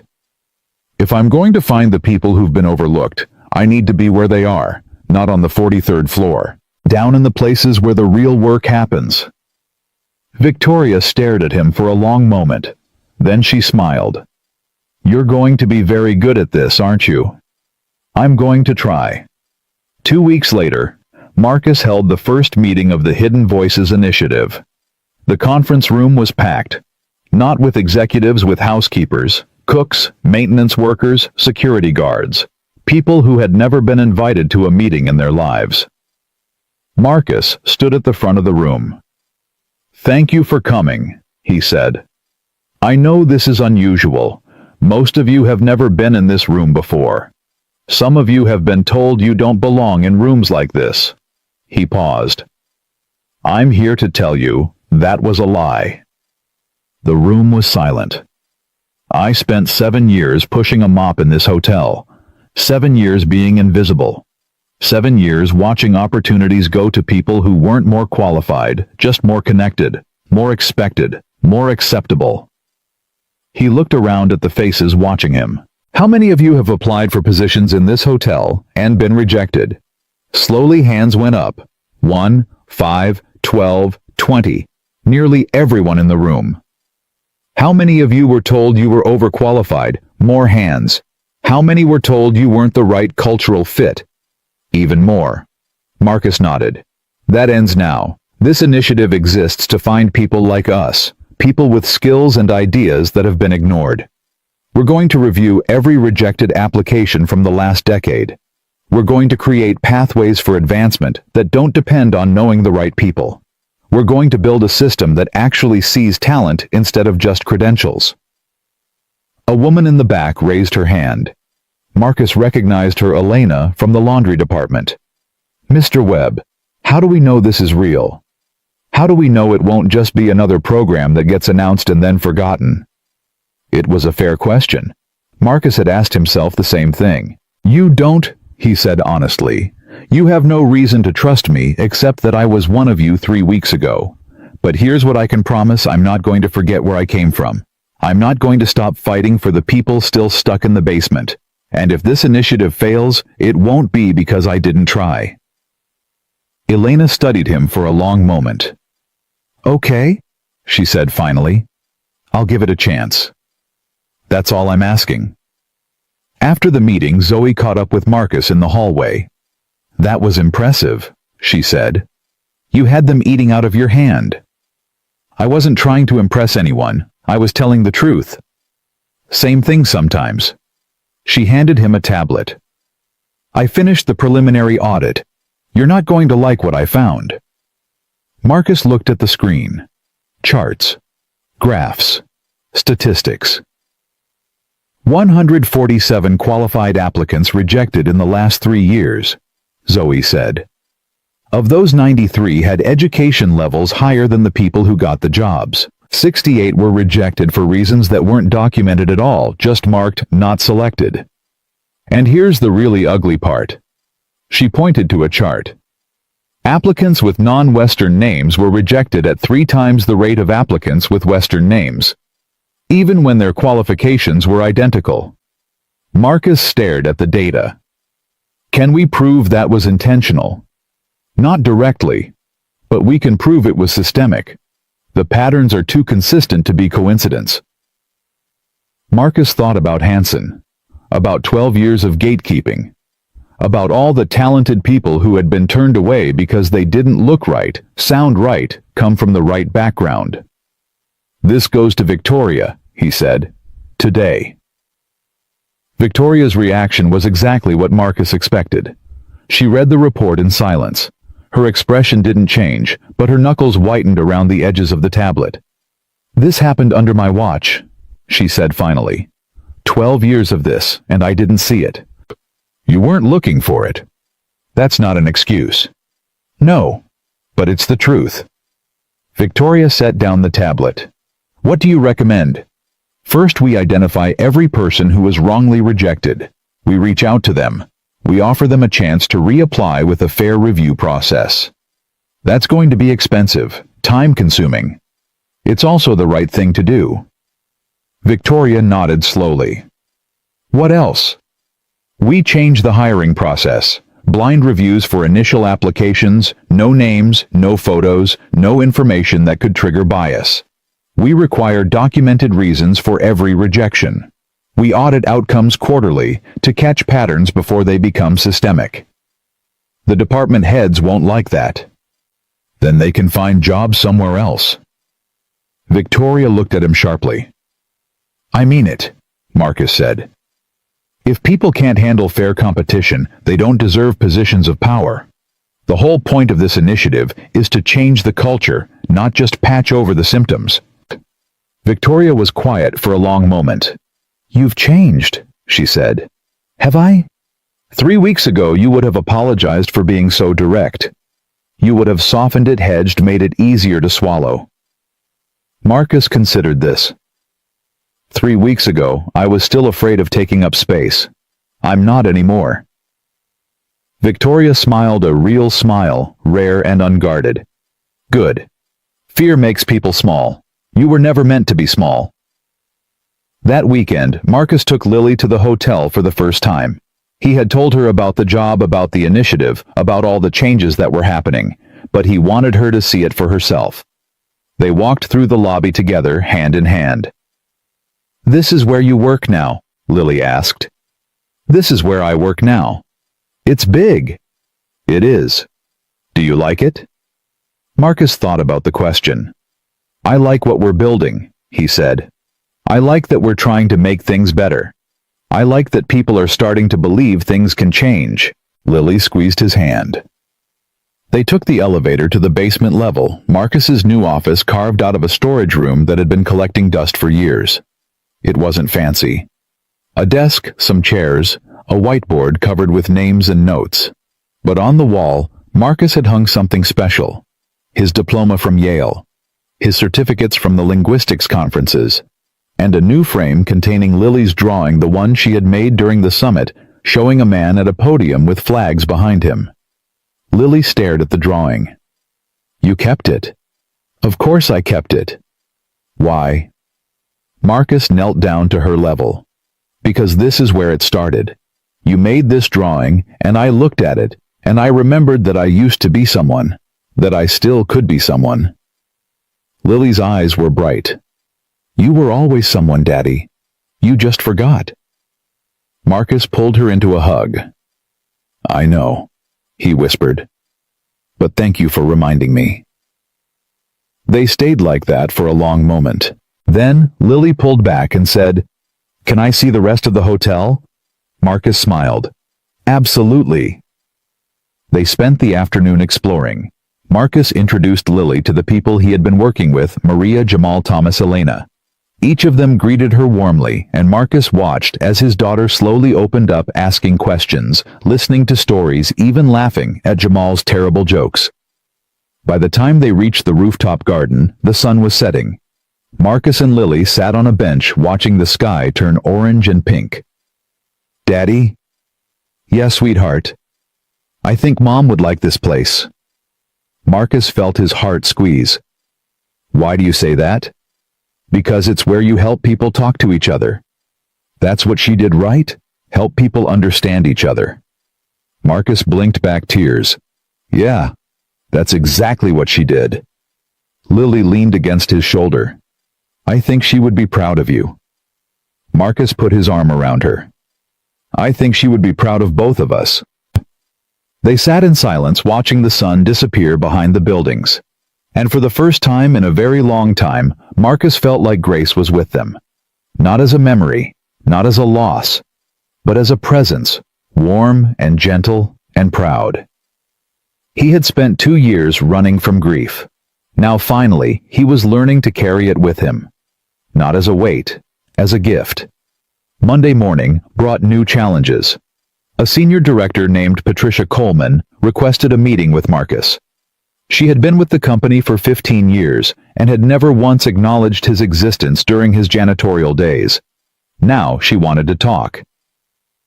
"Mr. Webb," she said, sitting across from him in his basement office. "I want to be honest with you. I have concerns about this initiative." "What kind of concerns?" "The audit you're conducting, it's going to expose things that some people would rather keep buried. Decisions were made, patterns developed. Not everyone who participated in those patterns did so maliciously." "I understand that." "Do you?" Patricia leaned forward. "Because from where I sit, it looks like you're building a case against half the management team. That's not going to make you popular." "I'm not trying to be popular." "You should be. Popularity is power. Without it, initiatives like yours die quiet deaths." Marcus studied her. "What are you really saying, Ms. Coleman?" Patricia was silent for a moment. "I'm saying that I've seen reform efforts before. They start with passion and end with politics. The people who lead them either burn out or get pushed out. I don't want to see that happen to you." "Because you care about me." "Because I care about the initiative." She paused. "Believe it or not, I agree with what you're trying to do. I've watched good people get passed over for years. I've seen the system protect mediocrity while burying excellence. But I've also seen what happens when reformers move too fast, make too many enemies, forget that change requires allies as well as conviction." Marcus leaned back. "What do you suggest?" "Build coalitions. Find the people in management who want things to change and bring them inside the tent. Don't make this you versus everyone else. Make it us versus the old way." Marcus considered her words. "And what about the people who don't want things to change?" Patricia smiled grimly. "Them you isolate. You document their resistance. You let their own actions condemn them. But you don't make them martyrs by attacking them directly." "That sounds like politics." "It is politics. Everything is politics. The question is whether you're going to play the game skillfully or get played by it." Marcus was quiet for a long moment. "Thank you for the advice," he said finally. "You're welcome." Patricia stood. "For what it's worth, I think you have a real chance to change things here. Don't waste it." She left. Marcus sat alone in his office thinking about coalitions and enemies and the long game. He had spent 7 years avoiding politics. Now politics was unavoidable. But Patricia was right about one thing: he couldn't do this alone. He picked up his phone and started making calls. By the end of the week, Marcus had assembled a team. Zoe, of course. She had become invaluable. Her understanding of data and systems complemented his understanding of people and culture. Thomas, the multilingual bellhop, who had accepted a position as outreach coordinator. He spent his days talking to employees in their native languages, building trust, gathering stories. Maria's daughter Carmen, who had finally been given a chance to prove herself and had exceeded every expectation. She was now handling financial analysis for the initiative, tracking costs and projecting returns. And Patricia Coleman, who had quietly become one of Marcus's most important allies. She navigated the politics he couldn't stomach and protected him from attacks he never saw coming. Together, they were changing things. Not overnight, not without resistance, but steadily, persistently, one decision at a time. 3 months after the summit, Marcus stood in front of the board of directors. Victoria had arranged the presentation. She sat at the head of the table watching. "Ladies and gentlemen," Marcus began, "the Hidden Voices Initiative has been operational for 12 weeks. In that time, we have reviewed 437 previously rejected applications. We have identified 119 candidates who were wrongly passed over for positions they were qualified for." He clicked to the next slide. Of those 119, 63 have been offered new interviews. 41 have been hired into positions matching their qualifications. 14 have been promoted from their current roles. A board member raised his hand. "What about the cost?" The total investment has been approximately $270,000. However, early projections suggest that improved retention and productivity among newly promoted employees will generate returns of roughly $600,000 in the first year alone. Another board member spoke. "And what about morale? I've heard concerns that this initiative is creating resentment among existing staff who feel their positions are being threatened." Marcus nodded. "There has been some resistance. Change is uncomfortable. But employee satisfaction surveys show a 17% increase in positive sentiment since the initiative launched, and turnover among frontline staff has decreased by 23%. He clicked to the final slide. "But numbers don't tell the whole story. Let me share just one example." He paused.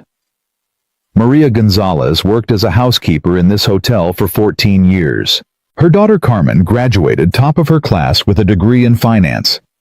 Carmen applied for entry-level positions here 3 times and was rejected each time, once for being overqualified, once for insufficient experience, and once with no reason given at all. He let that sink in. 3 weeks ago, Carmen completed a comprehensive financial analysis that identified cost-saving opportunities worth over $400,000 annually. She's now on track to become one of our youngest financial analysts. He looked around the table. That's what this initiative is about. Not charity, not diversity for diversity's sake, but recognizing that talent exists everywhere, and that when we ignore it, we hurt ourselves as much as we hurt the people we overlook. Silence. Then slowly, the board members began to nod. One of them spoke. "Mr. Webb. I'll admit I was skeptical of this initiative. It seemed like another feel-good program that would generate headlines and nothing else. I was wrong." Another added, "The data is compelling. But more than that, the philosophy is sound. We've been leaving money on the table by ignoring people who could have been contributing all along." Victoria spoke for the first time.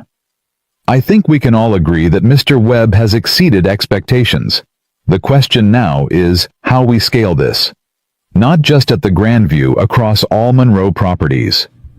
The board voted unanimously to expand the initiative. Marcus walked out of that meeting feeling something he hadn't felt in years. Pride. Not the arrogant kind, the quiet kind, the kind that comes from doing hard work and having it recognized. Victoria caught up with him in the hallway. "Well done," she said. "Thank you for giving me the chance." "You earned it." She paused. "There's something else I want to talk to you about, but not here. Come to the rooftop garden tonight, 8 o'clock. Marcus raised an eyebrow. "The rooftop? Humor me." That night, Marcus took the elevator to the roof. Victoria was already there, standing by the railing, looking out at the city lights. She turned when she heard him approach. "Thank you for coming. You made it sound important." "It is." She handed him a glass of wine. "I wanted to do this somewhere that meant something. This is where you first brought Lily, isn't it?" Marcus nodded. How did you know? I pay attention. She smiled. More than I used to anyway. They stood in silence for a moment, watching the city breathe. Marcus, I've been thinking about the future, not just the initiative everything. This company, my legacy, what happens when I'm gone? You're not going anywhere. Not tomorrow, but eventually. She turned to face him. I built this empire alone. For 20 years I told myself that was strength, independence, power.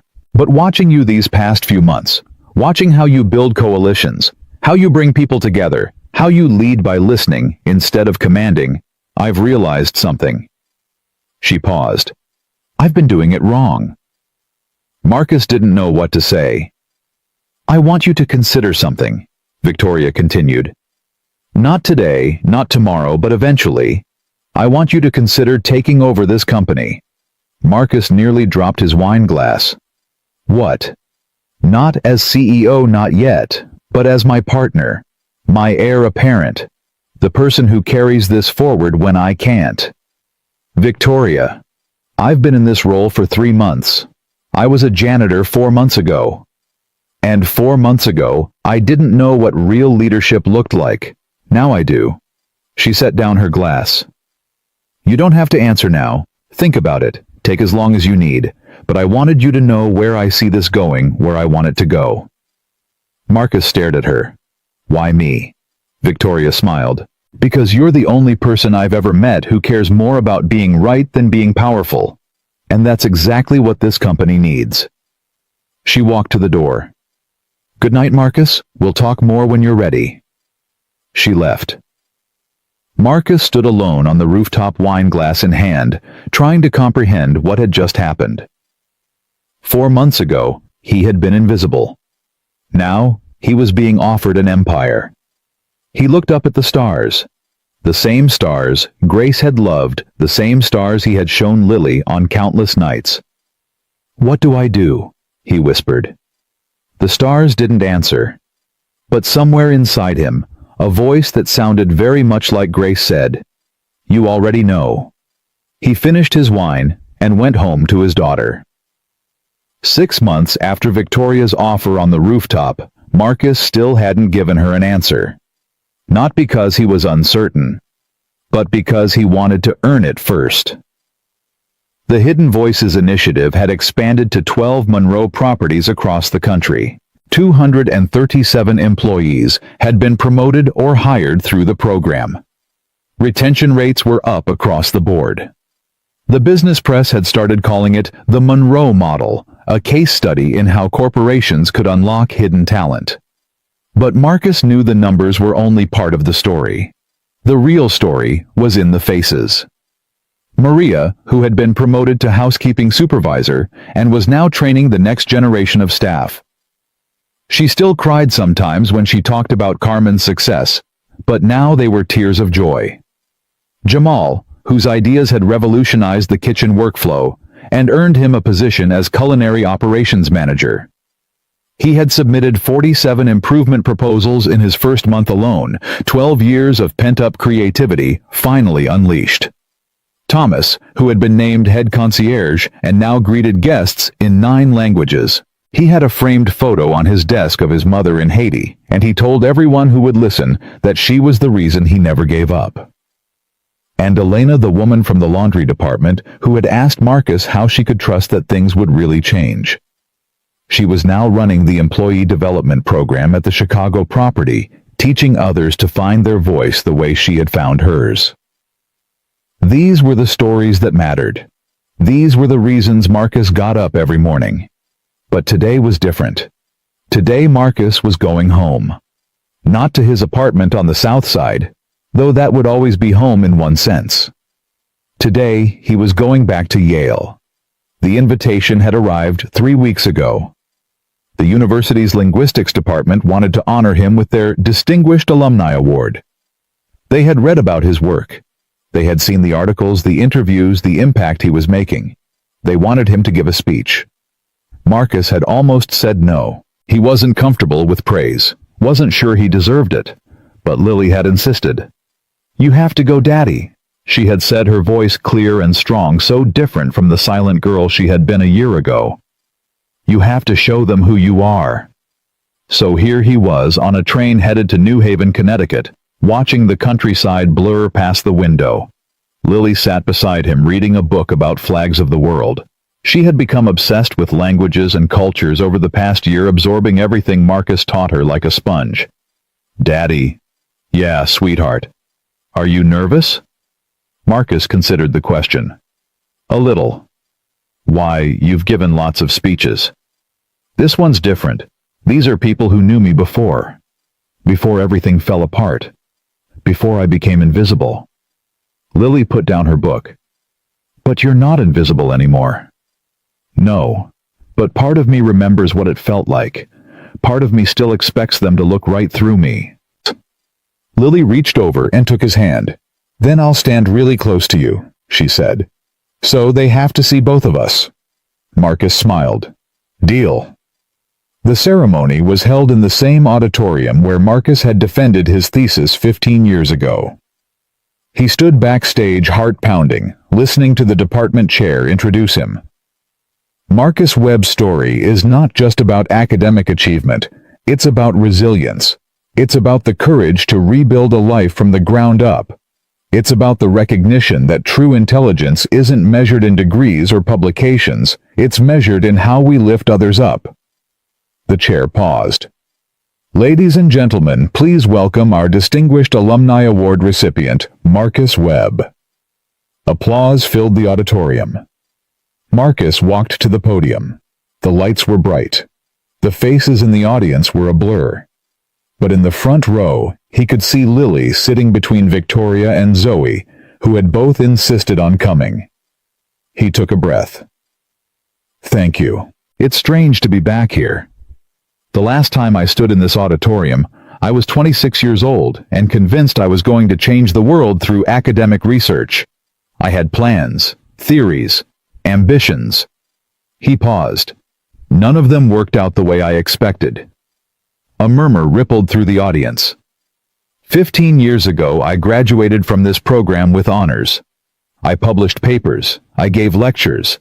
I thought I understood what it meant to communicate across cultures, to build bridges between people who spoke different languages. He shook his head. I didn't understand anything. The room was silent. 7 years ago, my wife was killed by a drunk driver. My daughter was in the car. She survived, but she stopped speaking. For 2 years, not a single word. He felt his voice catch. I fell apart. I couldn't function. I took a job as a janitor at a hotel in Chicago because it was the only thing I could manage. I pushed a mop for 7 years.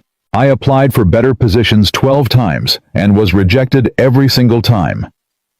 He looked out at the audience. I became invisible, and I told myself that was okay.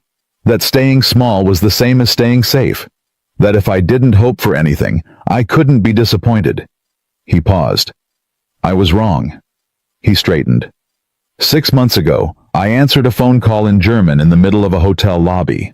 A billionaire CEO overheard me. She asked questions. She looked at my record, and she gave me a chance not because I asked for it, but because she was paying attention. He smiled. That's all it took. Someone paying attention. Someone choosing to see what had been there all along. He looked at Lily. My daughter taught me that. She spent 2 years in silence, but she never stopped communicating. She drew pictures. She wrote notes. She found ways to express what words couldn't contain. And when she finally spoke again, the first thing she said was, "Willkommen." Welcome. Tears glistened in Lily's eyes. She reminded me that language isn't just about words, it's about connection. It's about the courage to reach across the space between us and say, I see you. I hear you. You matter. Marcus gripped the podium. That's what I've tried to do with my work. Not just translate languages, but translate people. Help them understand each other. Help them see the humanity in someone who looks different, sounds different, comes from a different world. He looked around the auditorium. There are people in this room who will go on to brilliant careers. You'll publish papers, give lectures, win awards, But let me tell you something I wish someone had told me 15 years ago. He leaned forward. The most important work you'll ever do won't happen in journals or conference rooms. It will happen in the moments when you choose to see someone who's been overlooked. When you take a chance on someone who's been told they don't belong. When you use your voice to amplify voices that have been silenced. He stepped back from the podium. I spent 7 years invisible. Now I spend every day trying to make sure no one else has to feel that way. Not because I'm special. Not because I'm heroic. But because I know what it costs to be unseen. And I refuse to let that be anyone else's story. He paused. Thank you for this honor, but if you really want to honor me, don't just applaud. Go find someone who's been overlooked. Look them in the eye. Tell them they matter. That's the only award that means anything. He stepped away from the microphone. For a moment, silence. Then Lily stood up. She started clapping. Victoria stood next to her. Then Zoe. Then the department chair. Then the entire auditorium. The applause washed over Marcus like a wave not of praise, but of recognition, of understanding, of shared humanity. He looked at his daughter standing in the front row, tears streaming down her face but smiling so bright it hurt to look at. She mouthed 2 words. I'm proud. Marcus mouthed back, me too. After the ceremony, Victoria found him in the reception hall. That was quite a speech, she said. I meant every word. I know you did. That's why it worked. She handed him a glass of champagne. I have news. Good news or bad news? Depends on how you look at it. The board met this morning. They've approved the expansion of Hidden Voices to all Monroe properties worldwide. 47 locations, 16 countries. Marcus stared at her. Worldwide. They want you to oversee it. Global Director of Talent Development. You'd be building the program from the ground up in every region. Marcus set down his champagne. Victoria, that's I don't even know what to say. Say yes. It's not that simple. Lily's in school. She's finally stable. I can't just uproot her life. You won't have to. The position is based in Chicago. You'll travel, yes, but you'll always come home. Victoria paused. I made sure of that. Marcus looked at her. Why? Because I know what it's like to sacrifice everything for a career. I don't want that for you. You're not just an employee, Marcus. She hesitated. You're the closest thing I have to family. The words hung in the air. Marcus didn't know what to say.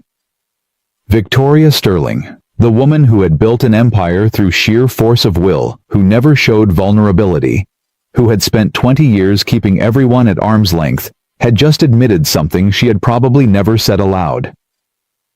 Victoria? Don't make it weird. She smiled. Just say you'll take the job. Marcus laughed. Okay, I'll take the job. Good. She raised her glass. To new beginnings. He clinked his glass against hers. To new beginnings. That night, Marcus and Lily walked through the Yale campus together. The autumn leaves had turned golden and red, carpeting the pathways in color. Students hurried past, bundled against the November chill, lost in their own worlds. Lily held Marcus's hand as they walked. Daddy. Yeah, sweetheart. Do you think Mom can see us? Marcus felt his heart squeeze. I don't know for sure, but I like to think she can.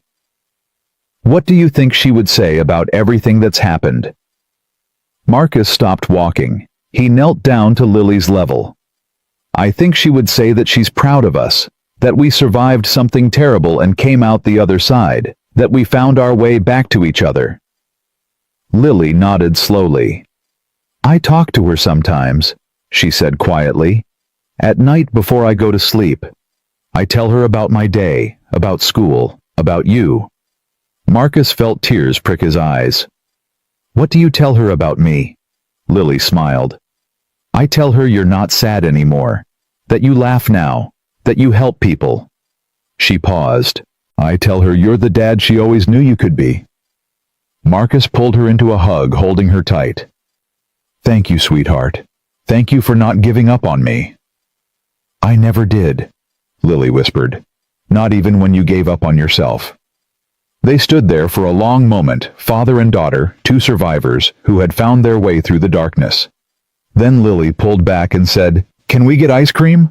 Marcus laughed through his tears. "It's 40 degrees outside. So, yeah, let's get ice cream." They walked hand in hand toward the town center, their breath forming small clouds in the cold air. And Marcus realized something. This was what happiness felt like. Not the absence of pain, not the forgetting of grief, but the presence of love strong enough to carry both. 1 year later, Marcus stood in a different auditorium. This one was in the Grandview Regency Hotel, transformed for the first annual Hidden Voices Summit. Representatives from all 47 Monroe properties had gathered. Over 300 employees who had been promoted through the program sat in the audience. Marcus looked out at the faces.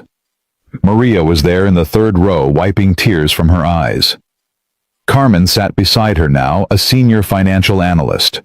Jamal was there wearing the chef's jacket he had never thought he'd earn. Thomas was there translating the speech in real time for delegates who had flown in from overseas.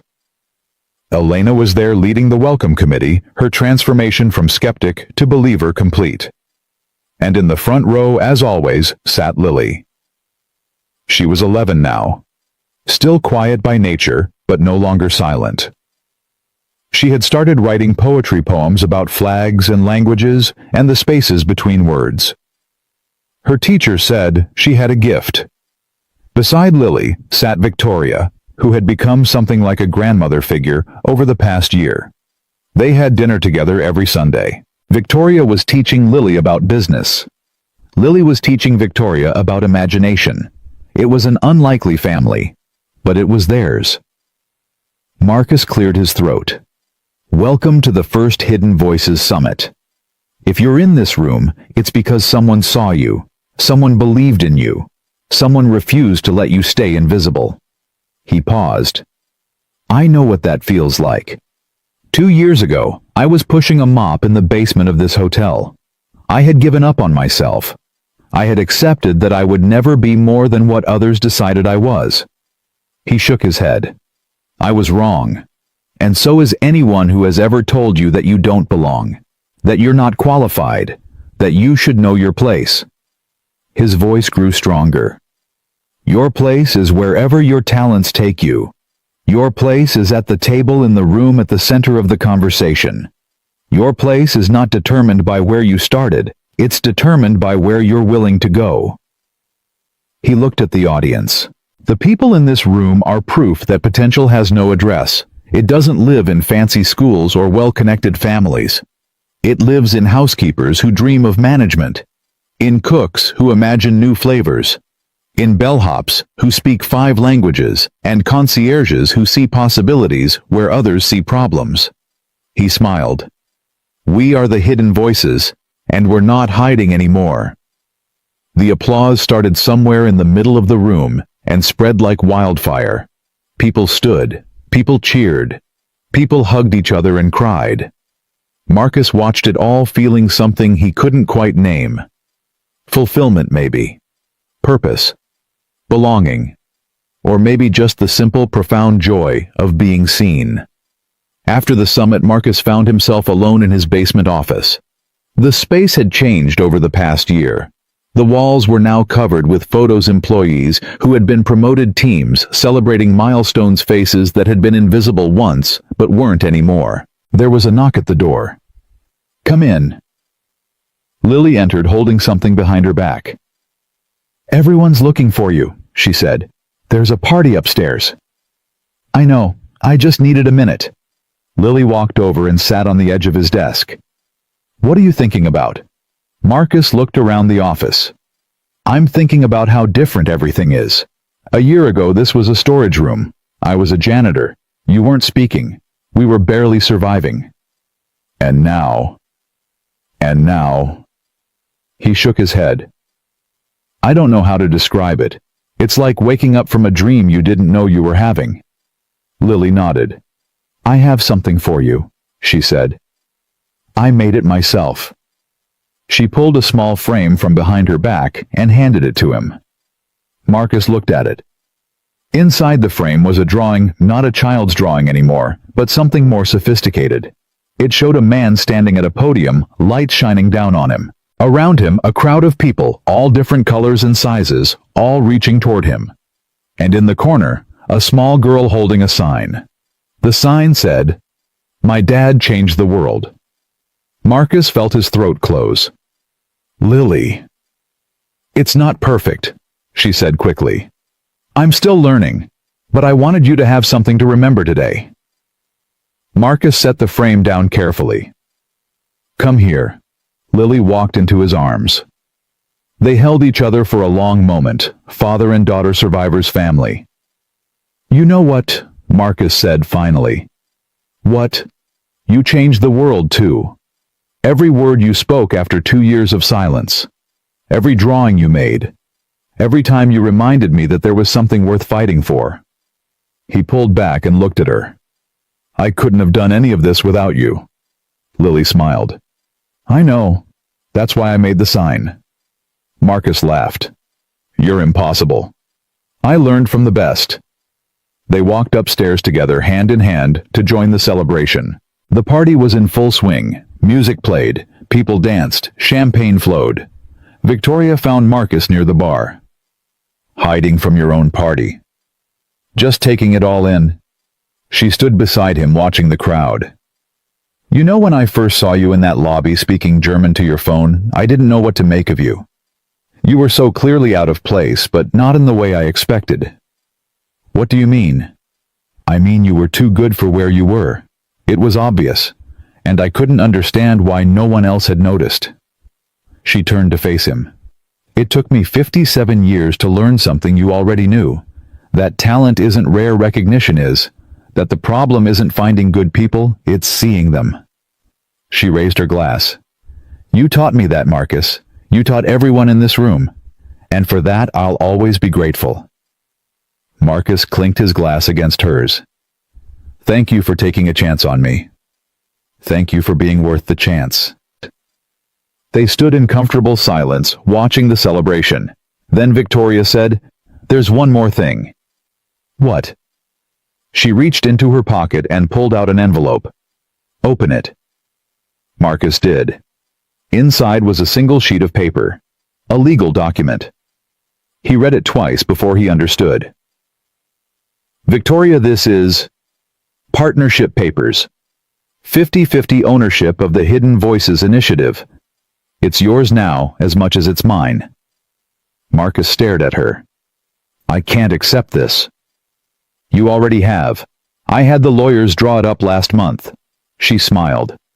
"Consider it a thank you for reminding me why I started this company in the first place."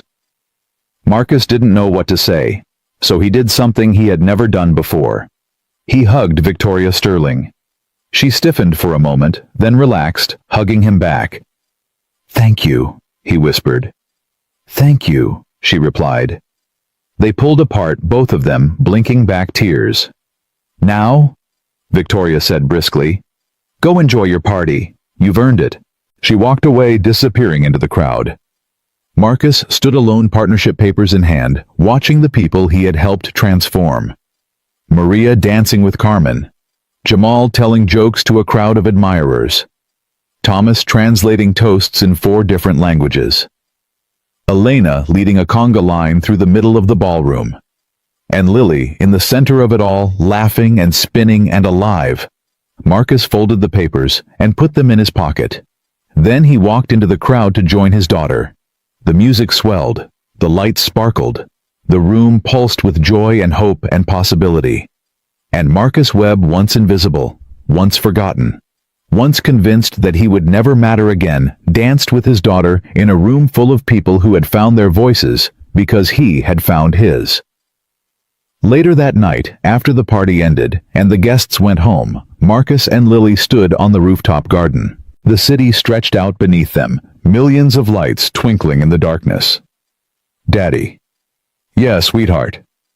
Do you remember what Mom used to say about how some people are like stars?" Marcus nodded. "She said some people shine so bright you can see them from anywhere, and some people are quieter, but they're just as beautiful if you know how to look. Lily pointed at the sky. I think you're both kinds now. Marcus looked up at the stars. Grace was out there somewhere. He was sure of it. Not as a ghost or a memory, but as a presence woven into the fabric of everything he had become. She had taught him to listen. She had taught him to love. She had given him Lily. And through all the darkness and silence and invisibility, that love had survived. You know what I think, Marcus said. What? I think your mother would be proud of both of us. I think she would look at what we've built together and she would smile. Lily leaned against him. I think so too. They stood in silence, father and daughter, looking up at the infinite stars. And Marcus understood finally what Grace had been trying to teach him all along. That the most powerful language isn't the one we speak, it's the one we become. He had spent his life studying words, but the only word that ever really mattered was the one he saw in his daughter's eyes every single day. Love. The invisible made visible. The silent made heard. The lost made found. Marcus Webb had been a janitor, a professor, a father, a failure. Now he was something more. He was proof that no one is ever truly invisible, not if someone is willing to look. And he would spend the rest of his life making sure others knew that too. The stars burned above them. The city hummed below. And somewhere in the space between a man who had once been invisible finally understood what it meant to be seen. Not for what he had accomplished, not for what he had overcome, but for who he had always been, a father, a teacher, a voice for the voiceless, a man who refused to let anyone else feel invisible. That was his legacy. That was his gift. That was enough.